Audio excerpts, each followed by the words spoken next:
Hello, folks. So, as some of you may have heard, maybe some of you haven't, but I would imagine by now that the news of this has been basically pretty big. So, if you aren't aware, number 614, a former Chesapeake and Ohio Greenbrier J3A class, is returning to the rails. So,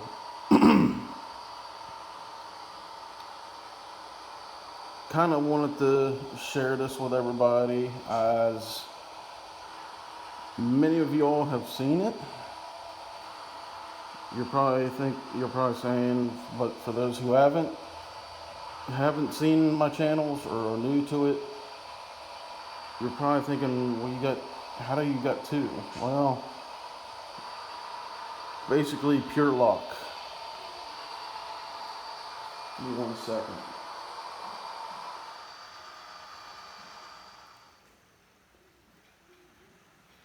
So, well, we got another famous locomotive that is getting ready to pass us.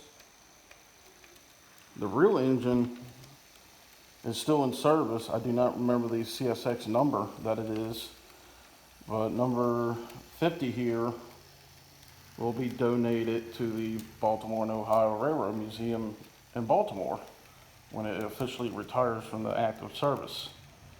But that's not why we're here today. So as I got a train rolling by, most of you know, as I've said, I got two of these. Well, technically I got three, but we're not talking about that one down there. That's a black sheep, both literally and figuratively. You're probably wondering, why do I got two? Well, this one here on the left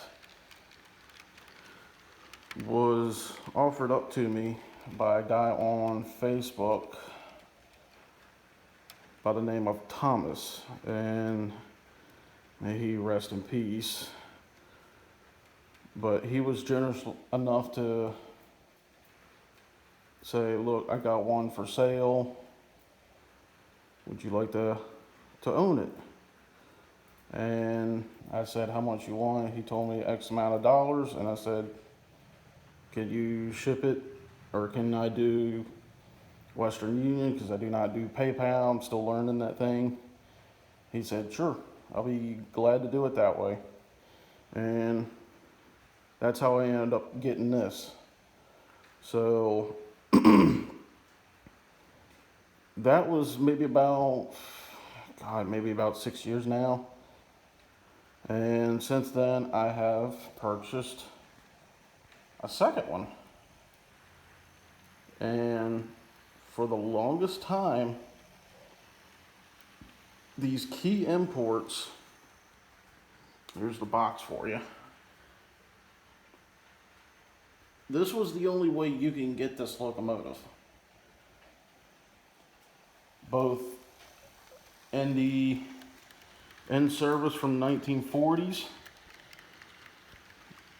and with the long haul extended coal bunker version.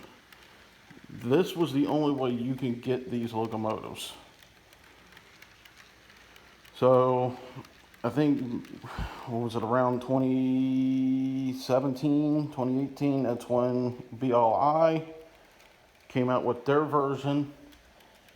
And I had bought in that because I didn't want to ruin these two in any way and put sound in it and all that. So I figured go ahead and get that one. Long story short, literally had it for a week and it died. And I was going to send it back, but memory is starting to die on me, so I completely forgot it. Now it's just basically a dummy. So that leaves us with these two. This one here, with the CNO lettering on the side. This one, I'm not touching it. I'm not doing anything to it. We'll eventually work it, get it fixed up and get it running. It does run. Both of these do run. This one here is giving me some problems, so I gotta figure out the lubrication joints on these, especially on the side rods and all that here. I gotta figure that out. I wish somebody would come out with a video on it, but nobody does. Maybe that's a side project. But the reason why I bought this one was because the bell here looked absolutely beautiful, as you can see. But compare it to this one, as you can see, the trucks in, oh, there's GM50 again, hello. But as you saw, the trucks were painted black. That stuck out really nice to me. But other key little things, such as the safety pop-off valves and the whistle, were painted in brass. Unlike this version, which you can see painted black and painted black. Does not bother me on that though. So that was the main reason why I bought the second one here. So as I said, this one is going to be kind of a static display. I'm not really going to be doing too much with it. I may run it occasional here and there, especially to show people who've never seen brass engines or brass models in general, of how smooth and quiet these things are. Because if you, like I said, if you haven't seen my video, go back and look at this. This thing is smooth and as quiet as you can probably get it. As far as this one, with the chassis system railroads on the side, I've talked to the fellow before and he's been very excited to do it. I just got to save up the money now, and I would imagine now with the news of this coming back to service, he's going to be even more excited to do it. But all brass back shops does decoder installation, lights, and does all the works. And this one needs some TLC that I cannot do. I don't know how to. And one of the things is right there on the side, you can see it, it's missing its step ladders here. So that's going to be needing to be fixed. Other than that, I want to get at least a headlight on the front here. Thanks a lot, train. Get a headlight fixed, sound, of course, and everything else. So,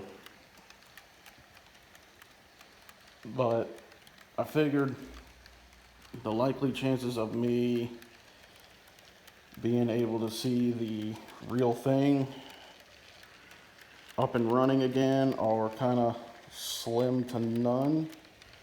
There's still a chance, but I doubt it. So I figured go ahead and start saving up some money and get this one running. So that'll be fixed. The next project after it's up and running is start to work on the train that it pulled.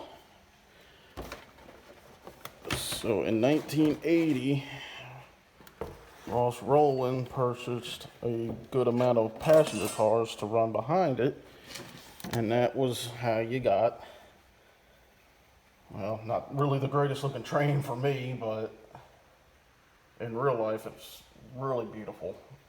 The Safety Express. So a lot of these cars could have been pulled on both the Chassis Steam Special with 2101, and then a few, such as the Superdome here, got into service around 81 and was pulled behind 614 here, number or number 614, but this Chessie Systems Railroad. And Ross and Chessie System teamed up to, what's the word I'm looking for? Basically, they teamed up to promote the safeties of grade crossing for not only children, but for people that don't know, everything like that. And 614 would run from Baltimore out to, I'm not sure, I think it ran out to Chicago. I know it ran up to Michigan a few times because Chessie's got a few lines that go up there. It has ran all the way down to Florida and back and forth. So it would have pulled those cars from up to about 82, and I think that's when the train stopped. So from then until about 94, 95, it didn't do from 84 and 85, the train was used to see if it could do better at fuelage compared to a diesel locomotive. And if none of you are aware, back in the late 80s, there was a fuel crisis for diesel, and Ross Rowland and the ACE 3000 team came up with a concept of using coal once again to see if we can save some money on diesel power. And it would run coal trains, such as the one that I use here, from, where did it run? It was like down in the C&O landscape. So it was basically back in its home landscape down in West Virginia.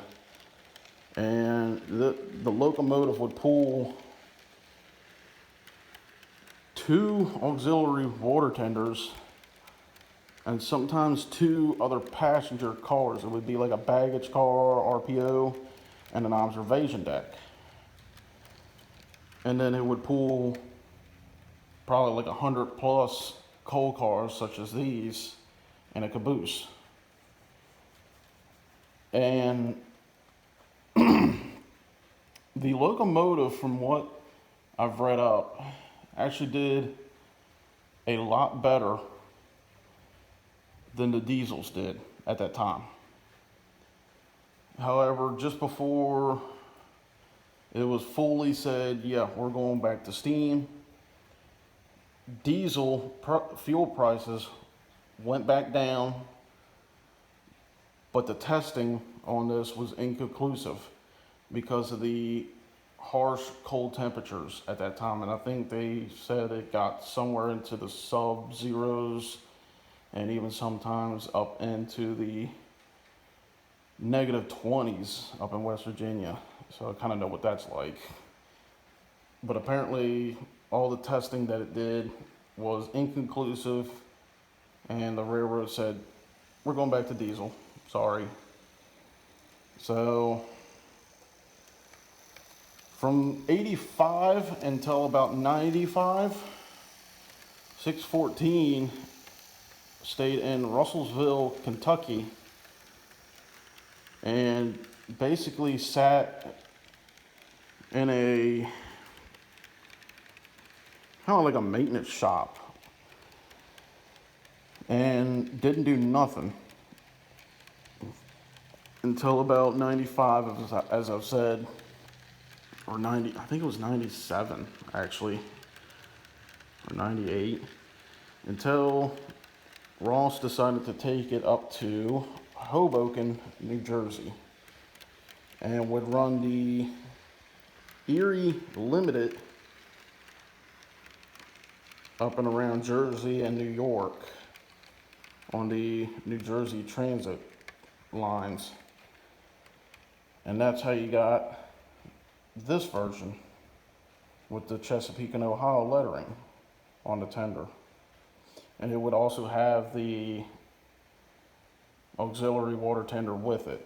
So 614 would do that for a couple more years until about 99, when it was officially retired from rails. And it was moved, I believe it was moved down to Clifton Forge, Virginia at that time. And it sat in static display, and basically the version that you see now. And it would stay like that until about 2010, 2011, when the idea of another passenger train came up, the Greenbrier Presidential Express. And what better train to pull the Greenbrier Presidential Express than a locomotive that is dubbed the Greenbrier. So they painted it in a green color and grabbed a bunch of old passenger cars, once again, painted them all in this green and white color, and was planning to do more fan trips with it. However, the problem was CSX does not allow steam on their rails again. I'm not getting into that kind of BS, but it is what it is. So, and I'm not too sure why it fell through. It was kind of a disappointment, because I would have loved to have seen it come back to life again. But as it sits now, it is in a virtually, almost like this overland green box color. Almost like a rainforest green. And it has been sitting like that ever since. And just in the past month, it is right now December 1st, or December 2nd. And a team, I forget the name of it, I'm sorry, you can look it up, it's been all over the news everywhere. A team has decided this is the train that they're going to bring back to life. So the plans, from what I'm understanding, is basically doing a full overhaul of it, because it's been sitting out in the elements for X amount of years, and they plan to get it back up and running. And I don't know 100% if this is true or not, but the plans are they're going to run it on the Reading and Northern. That's just what I've heard. Don't quote me on it at all. So, quite honestly, whether it's the Reading and Northern that take it and run it, or whether even if Steamtown takes it, because I know they've done it with Norfolk and Western 611, and they ran it there for quite a few months. So it would be kind of cool either way to see this thing back up and running. As I said, I doubt it I'll ever see this thing in person again. I would love to be able to just get myself in a cab shot of it. But just to see it come back and running is going to be awesome. And to get this one up and running is going to be even awesome as well. So that's going to be the next project, is to save up some money and get this one shipped out up to New York and get it fixed up.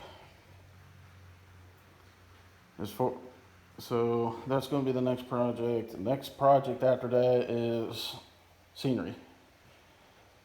I found, as I've said, some grass mats at Hobby Lobby. Some people said that they're okay, and some people have said no, don't ever use that. I'm going to give it a try and see how it goes from there. And if I like it, I'm going to use it, as long as it is covering up these little seams here. And next thing would be to order some Walther's track, because that has been what I've decided to go with. And work from there. It's going to take a long time for all of that, especially with the track. I know Training World has been sold out of Walther's Code 83 Flex Track for a long time. And, excuse me. And some people have said you can use whatever you want. I got Code 100 track here. Most of this is all Code 100 from Atlas, with the exception of this little pile right here. That's all Code 83 from Atlas. But I think I've decided to just go with Code 83 with Walther's and try that. And I've tried, because I was curious as far as this, with it being an older model, with the flanges on 83, since they are a little bit shallower. But excuse me, the steam engine does fit on it. I've looked at the flanges, everything's fit, so no problems there as far as Code 83. So that's good. Code 83 all around, except for a few small industries, they will get Code 70. So the next thing is to get these two sections over here up, and to either put them here and basically have a small engine facility and all that, or I have to kind of run this kind of stuff by with the folks, see what they say, or move the section from there, that section and the section that's down there, towards the garage door, and fit these two sections from between this section and this section, and give me a little bit more room that way to run. Or move the middle section right here back against the wall and just continue the loop out to here. That'll give me a little bit more running time as a straight line. And I'm kind of leaning towards the second option, but I'm not too sure. I had to get measurements of both versions and post it as a post on Facebook, or not Facebook, but here on YouTube, and let everybody see what I can do. Because right now what I got is awesome, but I do want to eventually put in a yard in here, as well as a locomotive facility. So, and I'm basically going to go with the same area as our buddy Mark at Stu Structures, and go with the Grafton area. I've been thinking about doing that area. I've also been thinking about doing some other areas of West Virginia. It's still going to be West Virginia area, so there is that. I just got to come up with an area to do this. Other than that, that's it. Wow, this is actually kind of a long video. So outside of that, this locomotive still, and 4122 that you're seeing sitting, We'll eventually be getting Tsunami 2. They still got the original Tsunami 1s in there. Nothing wrong with them. They still run perfectly fine. But eventually I will upgrade them. It's not a do or die situation with them. As long as they run, it's all that matters with me. So, outside of that, some of the locomotives that I have down here sitting in this black box will be, I may start selling some of them off to fund the scenery around here. But as you can see, I got quite a bit of scenery supplies sitting over there and in those little brown boxes. It's all ballast in those. So, and that should give me plenty enough to do what I need, what I want to do. So, other than that, folks, that's it. I just mainly wanted to talk about these, but I got sidetracked. So, kind of almost want to throw this thing on the track right now, but I should have flipped it the other way. Oh well. Other than that, like I said, that's pretty much all I wanted to talk about. So until then, I will catch y'all later.